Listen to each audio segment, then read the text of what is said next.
ஒன்று ராஜாக்கள் 21 அதிகாரம் 29வது வசனம். ஆகாப் எனக்கு முன்பாக தன்னை தாழ்த்தினதை கண்டாயா?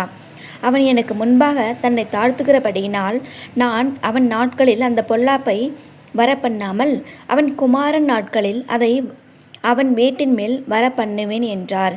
இந்த வசனத்தை நம்ம தியானிக்கும் பொழுது ஆகாப் எவ்வளவு பொல்லாத மனிதனாக இருந்தாலும் அவர் மனம் திரும்பி தன்னை தாழ்த்தினதை கர்த்தர் மனம் இறங்கினார். தன்னை தாழ்த்துறதுனால கர்த்தர் மனம் இறக்கம் கொண்டு ஆகாப்புக்கு இருக்க வேண்டிய தண்டனை தள்ளி போட்டார். இதுக்கு ஆகாப் ஒரு சான்றாக இருந்தார். நாமளும் எந்த பாவத்தில் இருந்தாலும் கர்த்தருக்கு முன்னாடி நம்ம தாழ்த்தினோம்னா கர்த்தர் நிச்சயமாக நமக்கும் மனம் இறங்கக்கூடிய ஒரு தேவன் தான் நம் தேவன். எந்த பாவியானாலும் தள்ள மாட்டேன் என்கிறார் கர்த்தர். துரோகம் செய்த போதிலும் நோக்கி பார்ப்பார், கண்டிப்பாக நம்மளை ரட்சிப்பார். அதனால் கர்த்தர்கிட்ட நாம் போயிட்டு நம்ம தாழ்த்தினோம்னா நிச்சயமாக அவர் நமக்கு கிருபை உள்ளவராக இருப்பார்.